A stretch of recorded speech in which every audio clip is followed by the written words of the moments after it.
Last day in Baku, up early, and it's midday, so I'm going to go and get some breakfast. Stayed in a place near Nizami Street, and you know what, it was really, really busy. All the good points. It's a really up and growing country, coming up really, really well. Infrastructure is all here, cleanness is all here, buildings beautiful, tourist information, every city has one. Shopping centre just here, and as you can see, everything else that you need is just on your doorstep. The other good thing about here, ATMs and cash points everywhere, 3 there, 3 on the other side over there as well. McDonald's, and they're gone big as well with deliveries as well, so all this here is all deliveries. This is the main square of it. It's totally pedestrianised. See the old that's another shopping centre just there, but look how nice the street is done.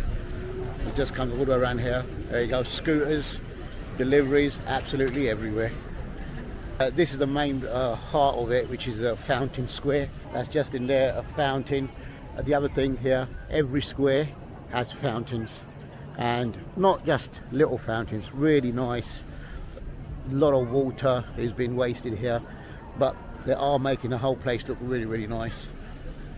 Loads of little kiosk things like these everywhere. So like I said, it's very nice. It's new, it's very, very busy, and it's people from all around the world, especially Indians. There's so many Indians here. They love the Pakistanis because of the Pakistani military fought with them side by side against Armenia. So they like all the Pakistanis. And as we were travelling through Baku, on the outskirts of Baku, to have a look around, you saw the oil fields, the gas fields. Gas is actually coming out free from the ground. They have so much gas, it's just continuously burning. Oil fields, little oil drills, little oil wells. The whole area, huge area, all controlled and run by BP. So you can see the whole thing changing. Give this another few years, this will completely change. The amount of money coming into Baku is just unbelievable. Azerbaijan Museum of Literature, what a building. Passed it the other night, got to see if my recordings were all done, but honestly, buildings I'm really, really impressed with. All clean. Look how nice and clean it is here. It's funny because I've not seen any workmen, cleaners or anything like that, but the whole area is really nice. Even the building here, I mean, how clean is that building? Look at that whole area, how beautiful is it? That's Fountain Square on the other side there. That's the big KFC, and the old city is just over there. So let's head up towards the flame towers. And what they've done is they've revamped all the areas like that. It's got running water everywhere. It really is a city with a lot of water. Oh, there's a cleanup, so there are cleaners everywhere. Had to be because it's just too nice. Look at that old car. That's what runs here. The beginning of the old city. That's where we walked through the other night. It's a proper little rat run in and out of streets and stuff and everything like that. But look, across it, really nice buildings. The whole area, really nice. Nice square park over there.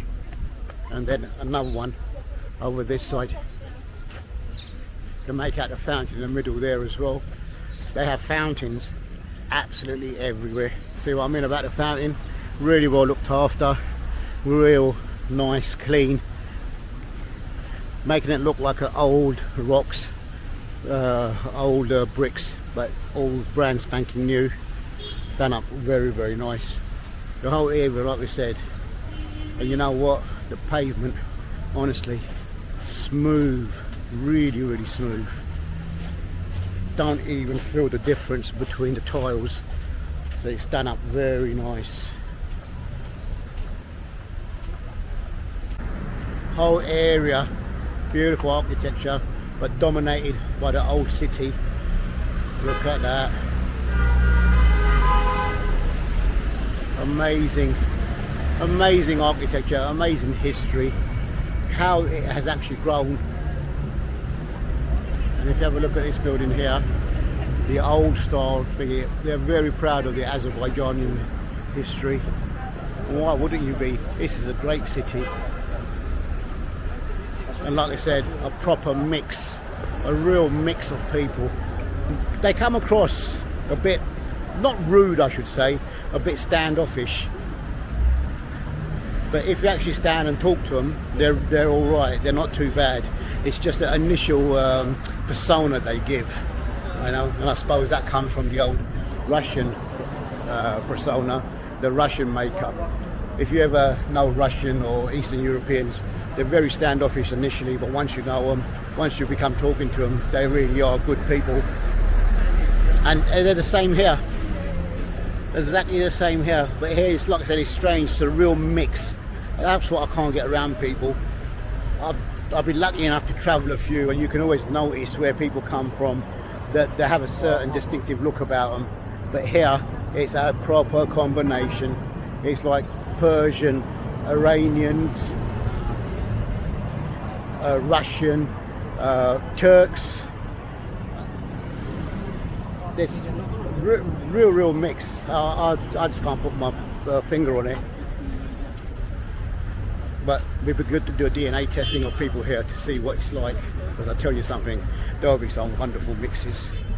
There's the old city up in the background, and a new structure here right in the middle, really big square.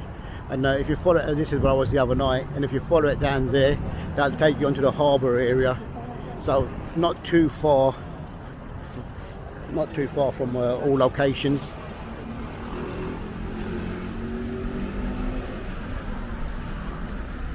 Again, look at the size of the buildings. Look at the size of the buildings. It's really nice. What a place. This whole area is like a government area. And so there's a lot of police, there's armoured vehicles. And they don't like any photography around here. There's a policeman behind me in a real traditional uniform. Like, you know, really nice chap. Again, not much English spoken or anything like that, but definitely no photos. None of them actually like photos, you know. And like I said, all the cars up here, really big, really massive cars and stuff and everything like that. And there's the Flame Towers housing complex right next to it. There's the 3 towers, and like I said, up here, nothing but police all the way down. Let's have a look how wide and how nice is the whole area. And they're the stairs that we're going to go up, right, you know. So look at that towers. See what I mean? Everything, you can see your distance, like, you know. So if I head in that direction, I will come to mini Venice and the shopping centre like the Sydney Opera House down there. Police everywhere here. So these are all the government buildings by the looks of it. That whole area, very nice. And as like anything in Azerbaijan, any area is made into a square park area. You know what, the amount of running water I've seen here and what they're wasting, just unbelievable. Just revamping it all. Beautiful area. All of it clean and tidy. Oh, really warm day today, saying 25, but in the heat it feels a lot warmer. The sweat is flaking off the brow. But this is what I come to see. Look at that. Beautiful buildings. Look at that, amazing. Yeah, becoming very much like London and Canary Wharf. Something going on today. It's a lot of big cars, a lot of security and stuff. Like the 3 towers, the land of the flame, the Fire Nation. One is a 5-star hotel and 2 buildings, offices. Oh, wow, what a building. The only disappointment thing for me about it is it's surrounded by all old buildings. A real run down sort of area. I'll walk through the back of it. It's little roads, little alleyways running up and down, but you can see it's all going to change with what's happening in Azerbaijan. It is all going to change. A lot of money is being spent here.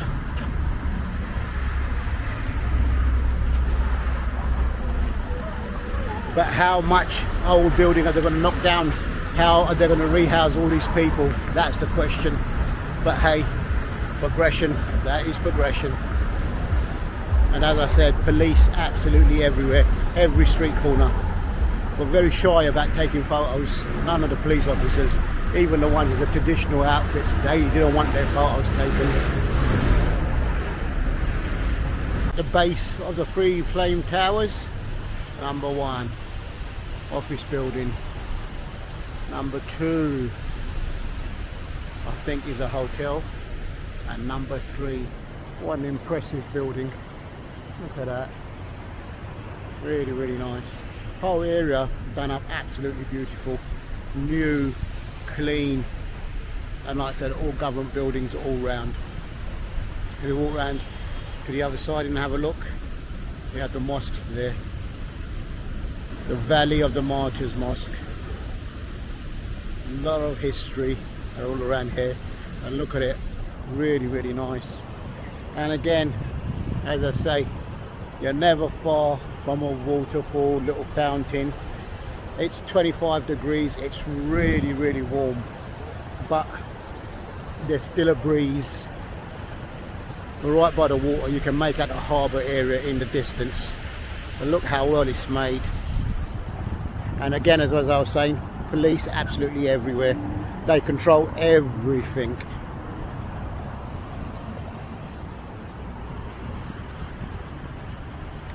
It's still open, it's still wide roads. Even with the wide roads, it's just traffic like there's no tomorrow. Anyway, time to get across the road. On the other side of the mosque, and look, huge area, nice and open area, and the flame going on at the top over there as well. Definitely something going on, because earlier on when I was walking, there was just police everywhere stopping all the traffic. They've done the same here, and there's a movement. Oh, okay, the president of Azerbaijan is visiting, so you notice that they're all, no wonder there was such a big presence where I was walking earlier. Look at this one, look how many aerials he has on the top of his car. He's communicating with the world.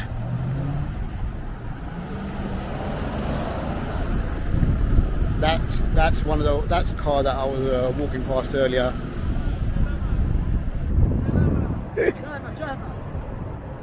No.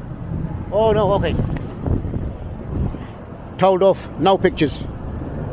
This is a massive area, all from the Valley of the Martyrs Mosque. 1990, the Soviets crushed the Azerbaijani people because they wanted independence away from the Soviet Union. So there was a huge massacre. This part here is a memorial wall all the way to the end of the people that were massacred. There's a graveyard behind here as well. So all this whole area is a remembrance memorial wall to the people that died during the massacre. And look, I've got to say, everything is really nice, really, really well looked after. Here in this area, I saw a lot of park keepers, a lot of people cleaning. But as I said, it's not really busy. So you know people are going to come, but it's growing. It's a new country. Give it a chance. Got the views.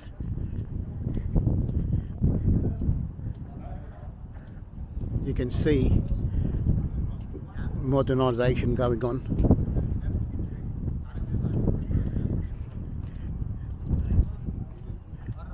It seems close, everything seems close, but it's not really that close. That walk from where we were earlier to the Flame Towers was half an hour, but if this is done all the way down to the, oh, there it is, look, there's a shopping centre that I know, so that's our focal point there, right onto the harbour, right onto the seafront.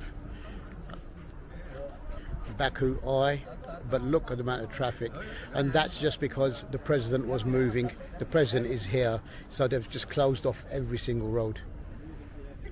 So it's called a massive congestion everywhere. On the other side, it was a total lockdown. Well, I know I got told off for videoing just the cars even going past. They're really fussy on where you can do your cameras, where you can take photos, because they instantly want to come and tell you delete everything, can't keep anything. If you're going to make it tourist friendly, you can't be like that. And like I said, none of us really know what the sensitive buildings are anyway, but that's what you get when you start getting tourist snappers and videos. Does remind me a little bit of parts of Turkey where it's quite mountainous and I'm quite high up, so you get a really good view, bird's eye view. I mean, that's really nice. And if you follow it round, it just goes all the way around. It's just building and building. And there right in front of us is the Baku Eye, which, believe it or not, I haven't seen working at all since I've been here. And another one, or another structure just been built up there. And if I come around the back here, this is all the old side of Baku. Again, hilly and up on the mountains.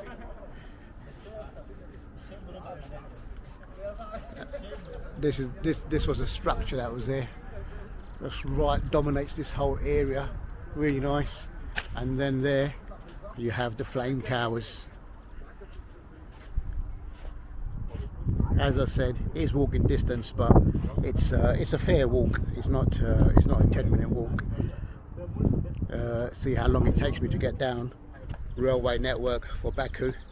Again, something new, but look how nice it looks.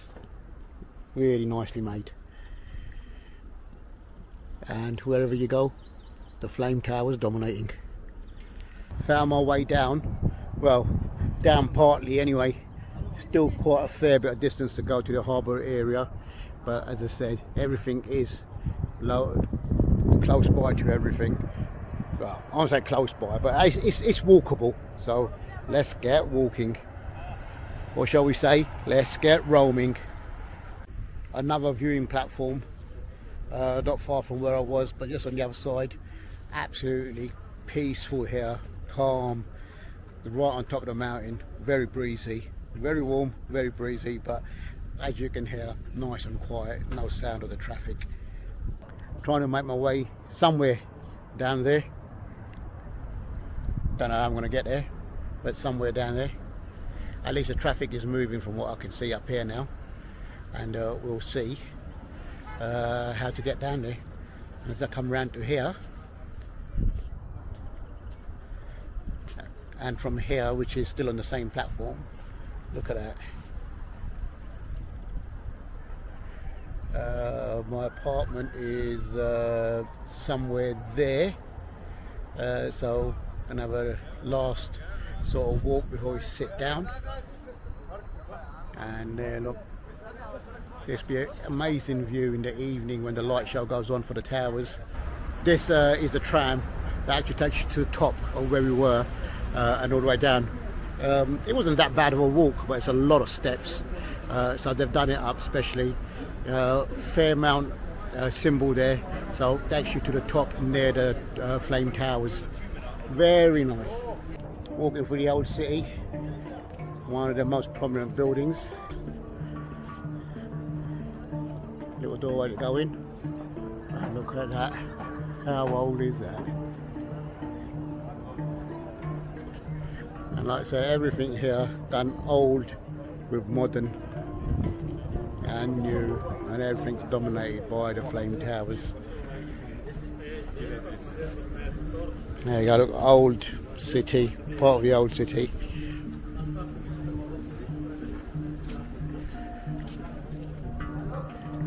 And in with the modern restaurants. Nice area.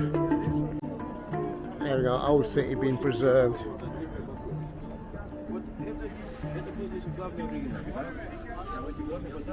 Old city preserved. Really nice. Something different. But if you look up, terrace and restaurants. Nice buildings, all been revamped, trying to keep as much as the old traditional as possible. Inside the old city, walkway, it's entrance and exits, all like that. This part is like for hotels, so it's done up for tourists. Look at the cars here, nice AMG G-Wagon. Look at this one, 6-seater, they'll probably do the off-roading as you come around from this side. All new, look, fancy hotels, fancy cars.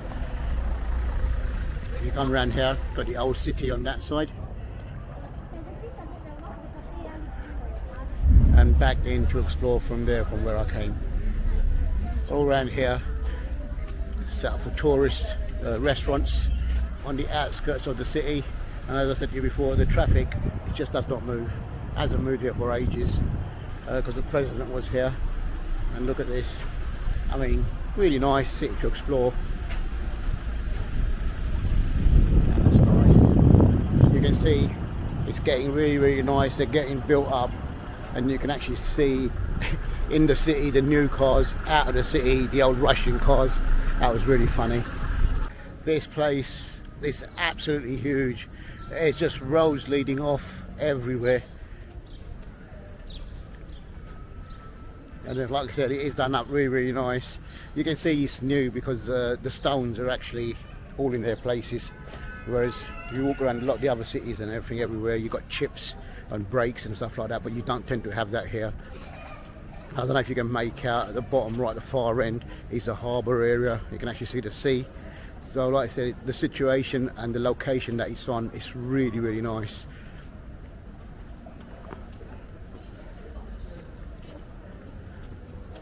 As I said before, a thoroughly good time here, and you know, I always use public transport, cheap as chips, 20p a ride on the buses. Yeah, they're busy, don't get me wrong, it's locals, but it's the only way to travel.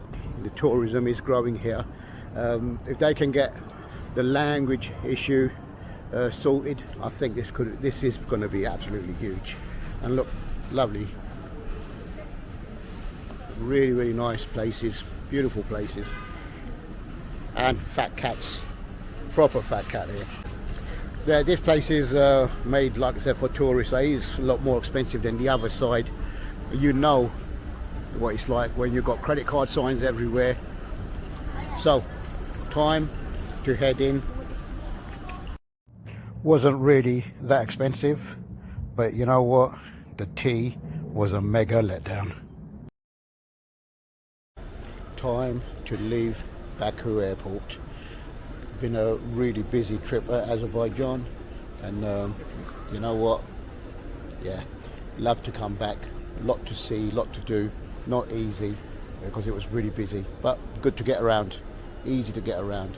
Baku card, very easy to use. Buses, trains, very simple. Airport really nice, nicely done up.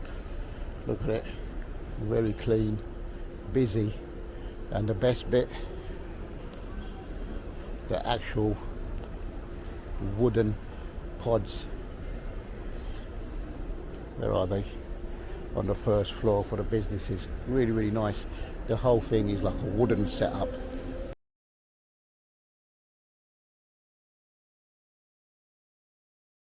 Time to leave Baku on my way down to Antalya via stop at Istanbul. It's been a really busy trip. Time for some relaxation. Istanbul airport, halfway through our journey. Second flight to Antalya from Azerbaijan. It's been a long morning. Didn't sleep last night, so I'm really tired. But saying that, the weather's really nice. It's been straightforward.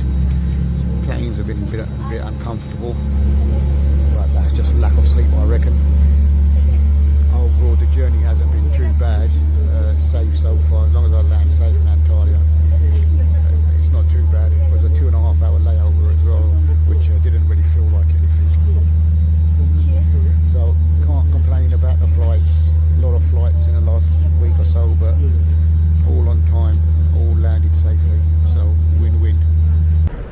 just landed at Antalya Airport, and you know what?